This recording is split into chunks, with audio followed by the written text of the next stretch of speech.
놀라지 말라 내가 너와 함께 함이라. 놀라지 말라 나는 내 하나님이 됨이라. 내가 너를 굳세게 하리라. 참으로 너를 도와주리라. 참으로 나의 의로운 오른손으로 너를 붙들리라. 아멘. 오늘 이 말씀은 한영자 권사님이 제일 좋아하시는 말씀이다 라고 우리 뽑기 상자에 넣으신 걸 제가 지난주에 뽑았습니다. 제가 광고할 때마다 말씀드립니다. 아직도 늦지 않았습니다. 적어서 저 뒤에 나가실 때 상자 안에 넣으시면 여러분이 좋아하시는 말씀을 가지고 제가 주일 설교를 하도록 하겠습니다. 제가 사실 이 말씀 굉장히 좋아합니다. 좋아하게 된 이유는 제가 아마 고등학교 1학년에서 2학년 올라갈 때 쯤이었던 것 같습니다. 수련회 때 교회에서 수련회를 하게 됐는데 은혜 받고 기도 많이 하고 그러다가 저녁 때 늦게 그냥 몇 명이서 앉아서 이런저런 얘기를 하게 됐습니다. 그런데 저보다 1년 위에 선배 형님이 이런 얘기를 하시는 거예요. 잘 몰랐는데 아버님이 목사님이셨는데 돌아가셨다는 거예요. 남자만 셋인 그런 집안이었는데 가운데 둘째였던 형인데 그 형이 하는 얘기가 이 말씀이 돌아가신 아버지 목사님이 제일 좋아하시던 말씀이다 하면서 두렵고 놀라울 때마다 우리는 이 말씀을 보고 기도한다 이렇게 얘기를 하는 거예요. 그런데 한 살 위에 형이 하는 얘기인데 왜 이렇게 멋있는지 모르겠더라고요. 이 말씀은 알았습니다. 그런데 그런 사연을 접하고 나니까 이 말씀이 정말 가슴에 너무 와닿는데 수련회 때 강사 목사님의 말씀보다 더 가슴에 와닿는 거예요. 그래서 저도 이 말씀을 그날 이후로 가장 좋아하는 말씀이다라고 생각하며 살아왔습니다. 저는 이런 이유에서 이 말씀이 제일 좋았는데 우리 한영자 권사님은 이렇게 적으셨더라고요. 큰일이 있거나 결정해야 될 일이 있을 때 하나님께서 이 말씀을 주십니다. 저는요 이렇게 적으신 그 이유를 보면서 이 주십니다라고 하는 이 말이 너무나 은혜가 됩니다. 왜요? 큰일이 생기고 막 결정해야 되는 그 상황에서 하나님께서 이 말씀을 떠올리게 하시고 하나님께서 이 말씀을 붙잡게 하시고 하나님께서 이 말씀을 가지고 기도하게 하신다는 얘기잖아요. 여러분 이거 얼마나 감사한 일입니까? 내가 어찌해야 될지 모를 때 힘없고 연약할 때 하나님께서 말씀을 떠올리게 하시면서 그 말씀을 통하여 힘없게 하신다는 거 큰 은혜인 줄 믿습니다. 모쪼록 한영자 권사님만 이 말씀을 통하여 하나님께서 힘주시는 것이 아니라 우리 모든 모함에 속한 권속들이 어렵고 힘들고 특별히 두렵고 놀랄 때 이런 하나님의 말씀이 힘이 되고 응답되기를 주님의 이름으로 축원합니다. 오늘 이 말씀에 보면은 하지 말라는 이야기가 두 가지가 나옵니다. 하나는 두려워하지 말라라고 하는 이야기이고 하나는 놀라지 말라라고 하는 그런 이야기입니다. 그런데 성경에서는 자꾸 반복하는 게 이유가 있습니다. 왜냐? 우리도 안 놀랐으면 좋겠고 무서워하지 않았으면 좋겠는데 그게 마음대로 안 되잖아요. 그러니까 우리 마음대로 안 되니까 하나님께서 계속 반복하면서 말씀을 해주시는 겁니다. 그러면 안 돼. 그러면 안 돼.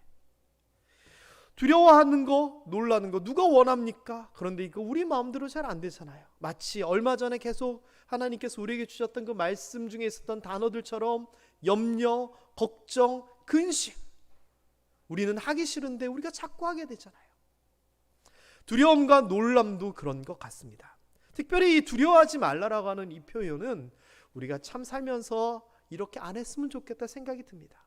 자, 그런데 이 본문을 좀 읽어보면 여러분 제가 질문을 하나 드려보겠습니다. 두려워하지 말라 내가 너와 함께함이라 라고 얘기했을 때 하나님께서 뭐를 두려워하지 말라는 걸까요? 두려워하지 말라라고 이 두려워하다라고 하는 이 표현은 성경에서 야레라고 하는 표현으로 씁니다. 놀라다, 겁나다, 무서워하다 이런 표현인데 이 야레라고 하는 히브리어는요 두 가지 경우에 사용합니다. 첫 번째는 하나님을 두려워하는 것, 그리고 두 번째는 인간, 자연현상에 대해서 공포심을 갖는 겁니다. 자, 그렇다면 두려워하지 말라라고 하는 것은 뭐에 대한 얘기일까요? 당연히 하나님을 두려워하지 말라가 아닙니다. 성경에서는 오히려 이 야레라고 하는 단어를 통해 경외한다라고 하는 표현을 통하여서 하나님 오히려 경외하고 두려워하라, 가볍게 여기지 말라, 만홀히 여기지 말라, 속이지 말라 이렇게 얘기합니다. 그러면서 하나님 앞에 절대자 앞에 서 있는 경건하고 다소곳한 이 모습을 우리에게 가질 것을 요구합니다. 그러나 하나님을 두려워하고 하나님을 경외하지만 하나님이 아닌 사람에 대하여, 사건에 대하여, 환경에 대하여서는 명확하게 두려워하지 말라라고 얘기를 합니다. 이 두려워하지 말라라고 하는 얘기는요, 구약 처음부터 구약 끝까지 계속되는 이야기이고 신약의 예수 그리스도의 이야기와 성령의 이야기를 통하여서 계속 연결되는 이야기입니다. 창세기에 보면은요, 아브라함에게도 이렇게 얘기를 합니다. 아브라함이 어떤 사람이었습니까? 잘 살고 있는데 하나님께서 본토 친척 아비집을 떠나 내가 지시할 땅으로 가라라고 해서 가나안 땅으로 이주하게 됩니다. 근데 갔더니 하나님께서 잘 살 것 같이 얘기를 했는데 맨날 여기저기 돌아다니고 사람들 눈치 보고 그러다가 어떤 일까지 겪게 되느냐? 전쟁도 겪게 됩니다. 물론 그 전쟁에서 이겨서 막 승리하고 그러지만 그 14장의 전쟁과 승리에 대한 이야기 뒤에 하나님께서 아브라함을 다독거리시는데 그 이야기가 뭐냐? 네가 참 험한 일을 겪었지? 그러나 두려워하지 마. 내가 너의 방패가 되어서 지켜줄 거고 이런 일이 있을 때마다 너는 큰 상급을 얻게 되는데 내가 바로 그 상급이야 라고 아브라함에게 얘기합니다. 여러분, 하나님의 말씀대로 살아가고 따르지만 때로는 어려움에 휩쓸릴 때도 있습니다. 그러나 그때에도 아브라함처럼 말씀을 통하여 힘을 얻고 두려워하지 않는 여러분 되시기를 주님의 이름으로 축원합니다. 아브라함 이야기 뒤를 하면 또 많은 두려워하지 말라는 얘기가 있지만 모세에게서도 이 이야기가 나옵니다. 모세를 하나님께서 부르셔서 바로 왕에게 가라 내 백성을 구해내라 했을 때 모세는 두려워했습니다. 그 모세를 하나님께서 부르셔서 기적을 보이시면서 다독거리면서 보냅니다. 그리고 기적 10가지 재앙을 통하여 구출해냅니다. 자, 이스라엘 백성들도 이런 모세와 하나님을 보게 됐지만 결국은 홍해 앞에서 바로왕 앞에서 두려워 떨 수밖에 없었습니다. 그때 모세를 통하여 하나님이 이스라엘 백성들에게 주신 말씀, 앞에는 홍해, 뒤에는 바로왕의 군대가 있음에도 불구하고 그들에게 선포된 말씀이 뭐냐? 두려워하지 말라라는 겁니다. 그 다음 이야기 너무 좋습니다. 가만히 서서 니들이 할 수 있는 것이 아니니 가만히 서서 하나님 여호와께서 오늘 여기에서 너희 우리를 위하여 하시는 구원을 봐라 라고 선포합니다. 어떻게 됩니까? 오늘 본 애국 사람들이 다 홍해에 수장되는 놀라운 것을 보게 됩니다. 우리가 감당할 수 없을지라도 우리는 가만히 서서 두려움 없이 하나님을 바라볼 때에 하나님께서 하시는 놀라운 일들을 경험하게 될 줄 믿습니다. 자, 그 다음에 신명기서에서 보면은요, 광야 생활을 하고 가나안을 앞둔 이스라엘 백성들에게 하시는 얘기입니다. 그들이 보았을 때 가나안에 있는 많은 족속들은 강성합니다. 전에 정탐꾼들이 갔다 와서 했던 보고가 뭡니까? 그들에 비하면 우리는 메뚜기 같습니다라고 얘기할 정도입니다. 그리고 그들은 성도 있습니다. 무기도 있습니다. 병거도 있습니다. 그러한 족속들을 깨트리며 나아가야 되는데 그 상황에서 가나안을 앞두고 있는, 결전을 앞두고 있는 이스라엘 백성들에게 하나님께서 얘기합니다. 그들이 성이 있고 그들이 칼과 창이 너희보다 예리하더라도 두려워하지 마라. 겁내지 말고 두려워하지 말고 떨지 말고 놀라지 마라 라고 얘기합니다. 왜요? 하나님께서 함께 하신다는 겁니다. 큰 일을 앞두고 계신 분 계세요? 엄청나게 어려운 일을 해야 되시는 분 계세요? 여기 있는 것처럼 겁내지 말고 두려워하지 말고 떨지 말고 놀라지 마십시오. 하나님께서 하시는 이야기입니다. 게다가 이 사람들의 대장인 여호수아는 더합니다. 모세의 뒤를 이어서 자기의 능력이 어떤지 스스로도 모릅니다. 이랬던 여호수아에게 하나님께서 얘기하시죠. 강하고 담대하라. 두려워하지 말며 놀라지 마라. 네가 어디로 가든지 네 하나님 여호와가 너와 함께 하느니라. 함께 하심을 이야기하면서 두려워하지 말라라고 이야기합니다.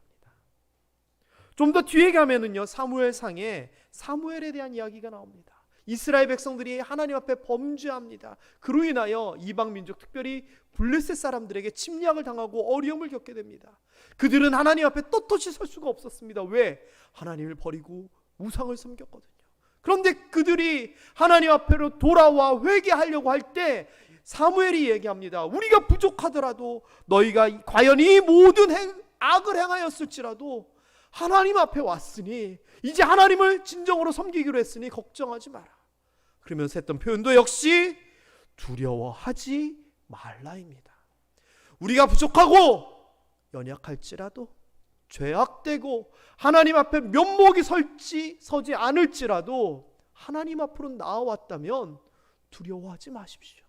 하나님께서 우리를 용서하시고 우리의 앞길을 이끄시며 우리의 적들을 쳐 부수십니다. 뿐만 아닙니다. 열왕기 상에 보면은 엘리야 앞에 선 가난하고 불쌍한 여인이 있습니다.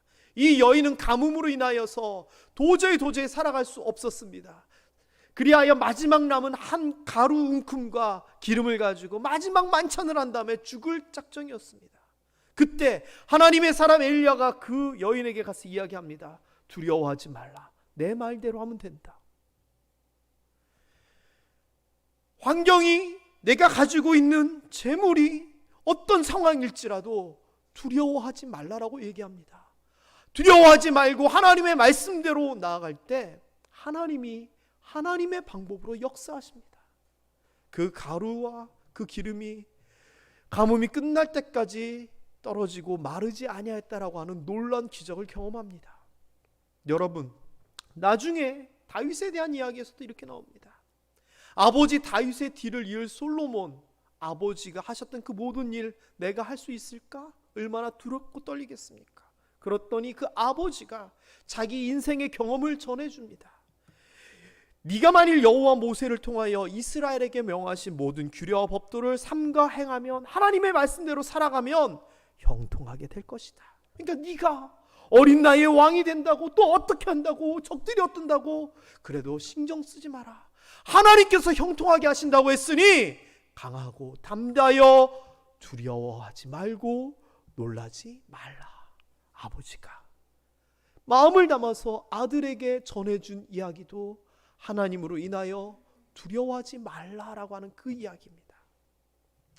뒷부분의 선지서에 가면 이런 얘기들이 계속됩니다. 재난과 환난과 심판 가운데서도 하나님 앞으로 돌아오면 이 땅이, 이 민족이, 우리가 회복될 것을 얘기하면서 요엘서에서도 두려워하지 말라라고 이야기합니다. 예레미야서, 스바냐, 학개, 스가랴, 많은 선지서들에서 우리의 앞일이 힘들고 어렵고 고통스러울지라도 하나님만 있으면 된다라고 이야기하며 두려워하지 말라라고 얘기합니다. 그리고 오늘 우리가 봤던 본문 이사야서에서도 10장, 35장, 43장, 44장, 51장, 54장, 그리고 봤던 41장 10절 계속 하나님께서 우리에게 주시는 메시지가 두려워하지 말라입니다. 여러분, 한 번 이야기하면 아 그렇구나입니다. 두 번 말씀하시면 우와 중요한 애입니다. 세 번, 네 번, 다섯 번 이렇게 구약 전체를 통하여 반복하시면 이것은 정말 중요한 겁니다.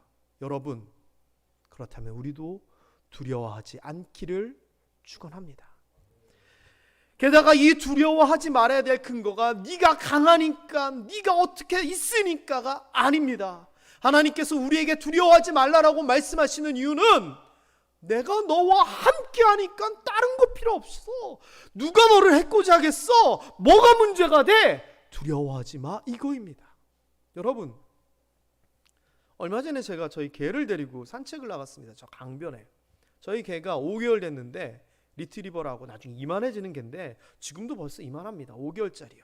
근데 저희 개가, 강아지가 다른 개를 보면 너무 무서워하는 겁니다. 왜? 개를 많이 안 접해보고 애기인데 다른 개들은 그냥 와선에 짖기도 하고 냄새도 맡기도 하니까 막 되게 막 즐겁을 하는 거예요. 근데 이번에 나가는데 저쪽에 보니까 여자 청년 둘이 조그만 털 부들부들한 푸들을 데리고 오는 거예요. 그래서 제가 이번에 무슨 생각을 했냐면은 우리 개가 덩치가 좀 커졌으니까 저 개랑 이렇게 마주쳐서 이렇게 냄새도 맡게 하고 이렇게 인사라도 시키면 어떻게 반응할까가 너무 궁금한 거예요. 이제 좀 컸으니까. 그래가지고 와가지고 저쪽에 오길래 인사도 하고 했더니 그 개가 저희 개를 보더니 보자마자 이러는 거예요. 그리고서는 목줄을 잡고 있는데 저희 개한테 오려고 계속 끌고 가는데 그 주인들이 어쩔 줄 몰라요. 그래도 서로 이제 목줄을 하고 있었으니까 가까이서 이렇게 인사를 시켰더니 그 개는 계속 왈왈왈왈 짖으면서 물라 그러고 저희 개는 당황해서 어쩔 줄 몰라서 제 뒤에 숨는 거예요.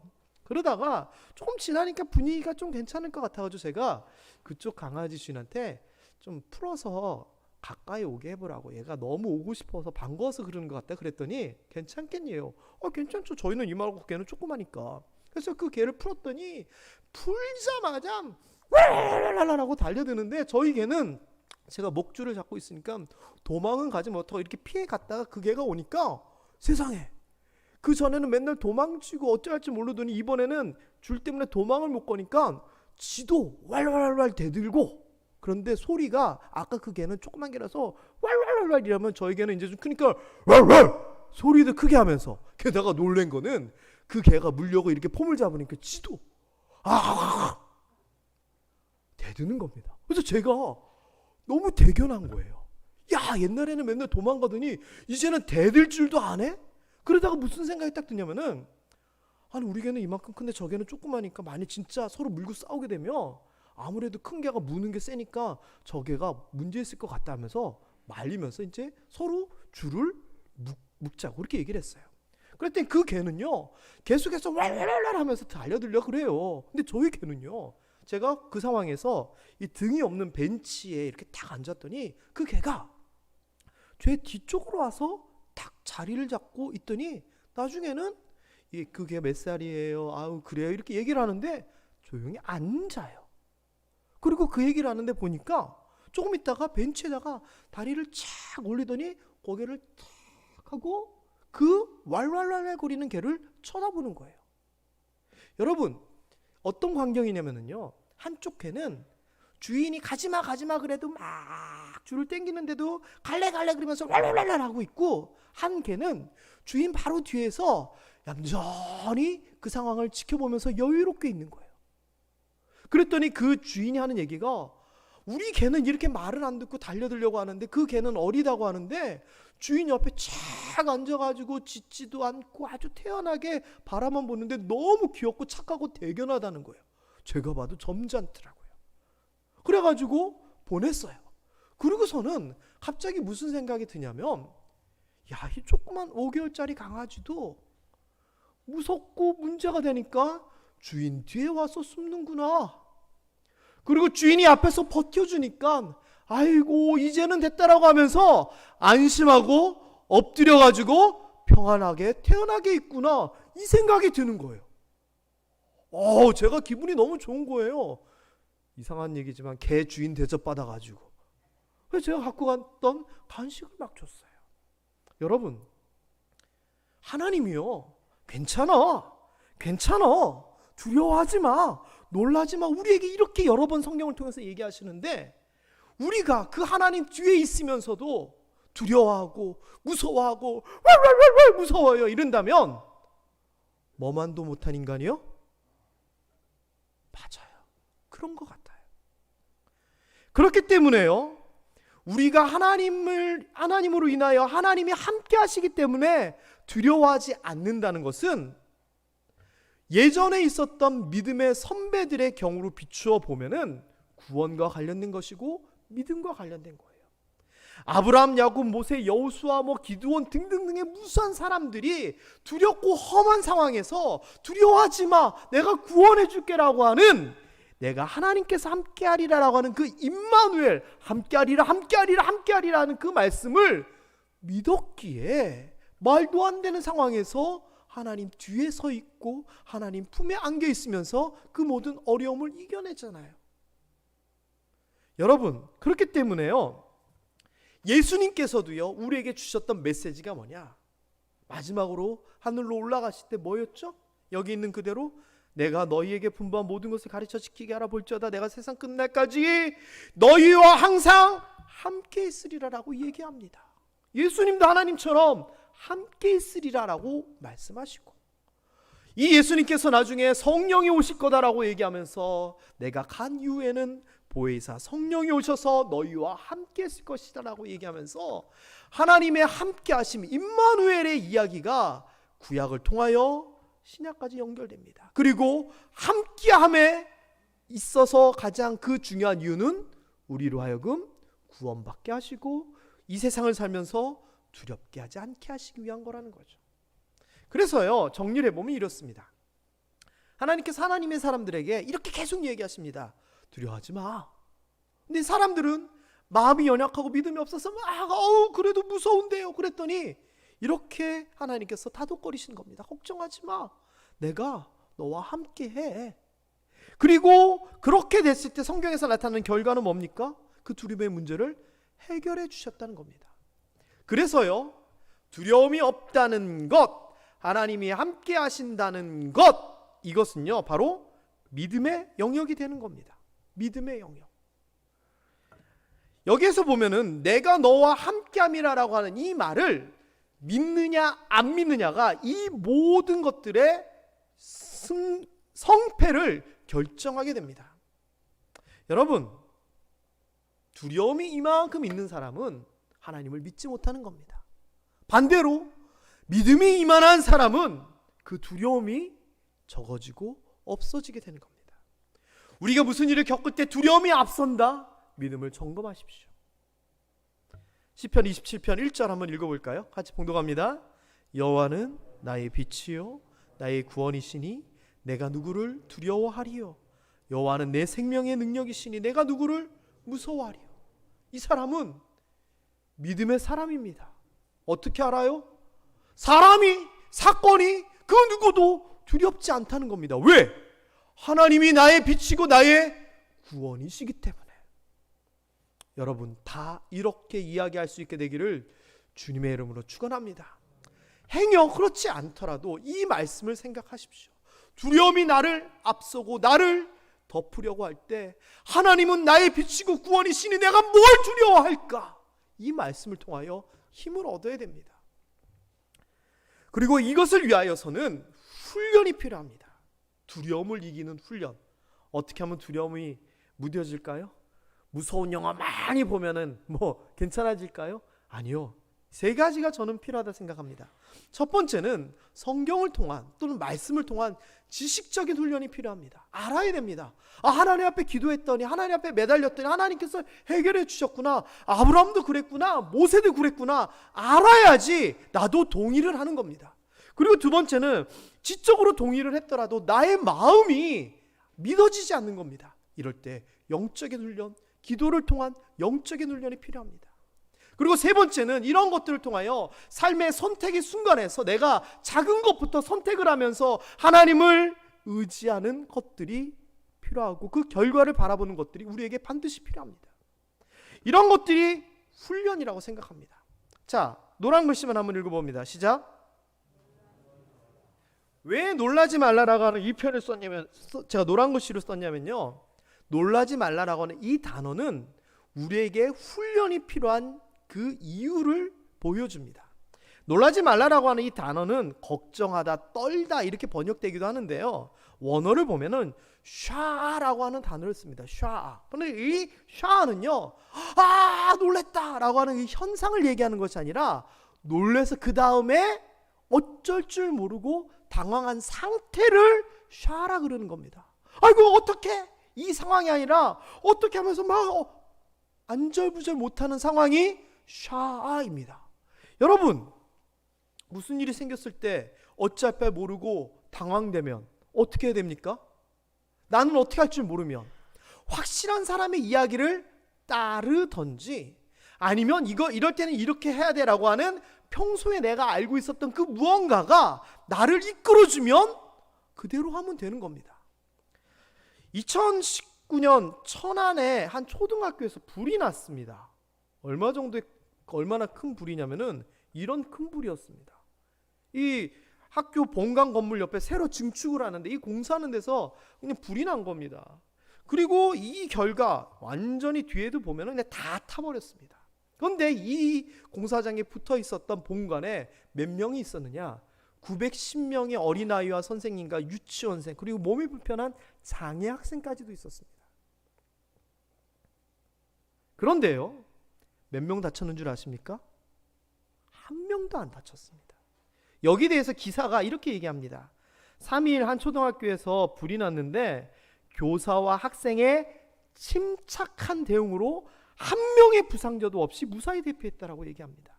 여러분, 간혹 외국 이야기 들으면서 나이트클럽에서 불이 났는데 불 때문에 다친 사람은 없는데 사람들이 우르르 나가다가 깔려서 몇 명이 죽었다더라, 이런 얘기 들으신 적 있죠? 근데 이 아이들과 선생님들은 평소 때 불이 나면 이렇게 하라는 것에 대해서 알고 훈련을 해왔습니다.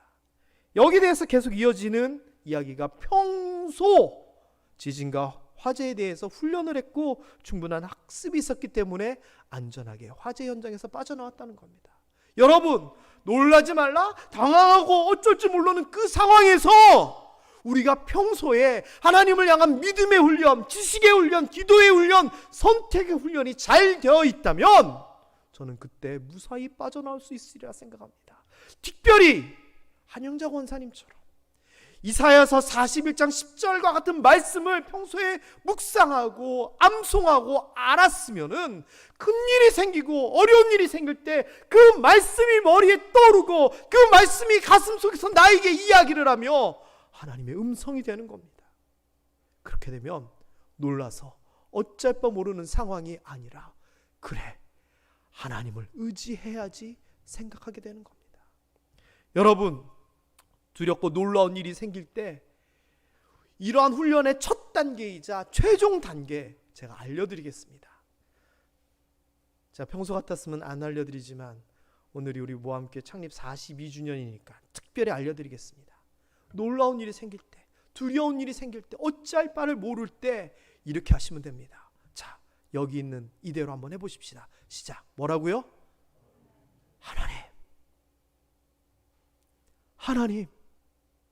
하나님을 부르는 겁니다. 이 하나님은 어떤 하나님이냐? 함께 하시는 하나님, 나의 하나님, 나를 굳세게 하시는 하나님, 나를 도와주시는 하나님, 오른손으로 나를 붙잡아 주시는 하나님입니다. 이 하나님을 알고 믿고 있었다면 어렵고 두려운 순간에 하나님을 부르는 겁니다. 하나님!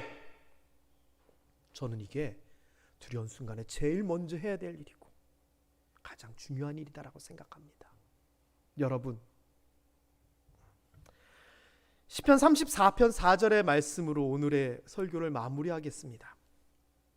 내가 여호와께 간구하매 내게 응답하시고 내 모든 두려움에서 나를 건지셨도다.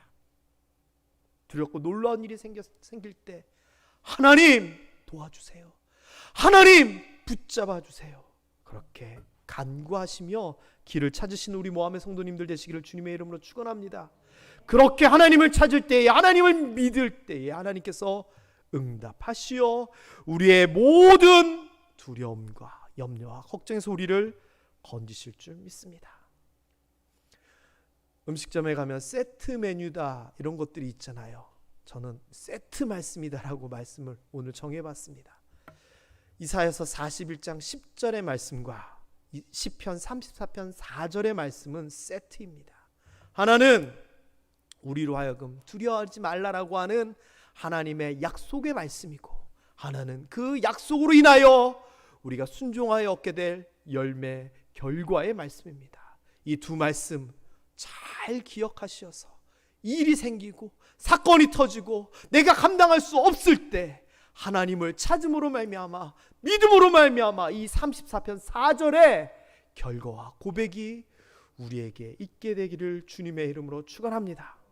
그래요, 나중에 다음번에 또 언젠가 좋아하시는 말씀 적어서 내세요, 제가 설교 때 그 말씀을 뽑아가지고 쓰겠습니다 할 때 누군가가 이 시편 34편 4절의 말씀을 적어내셨으면 좋겠습니다. 그러면 한영자 권사님이 밑에 적으신 것처럼, 또 우리 장로님, 집사님들이, 권사님들이 적어내셨던 것처럼, 내가 어려울 때, 두렵고 힘들 때 하나님을 찾았더니 하나님께서 내게 응답하시고 두려움이 없게 하셨습니다, 이런 간증이 그 아래에 적혀 있었으면 좋겠습니다. 기도하겠습니다.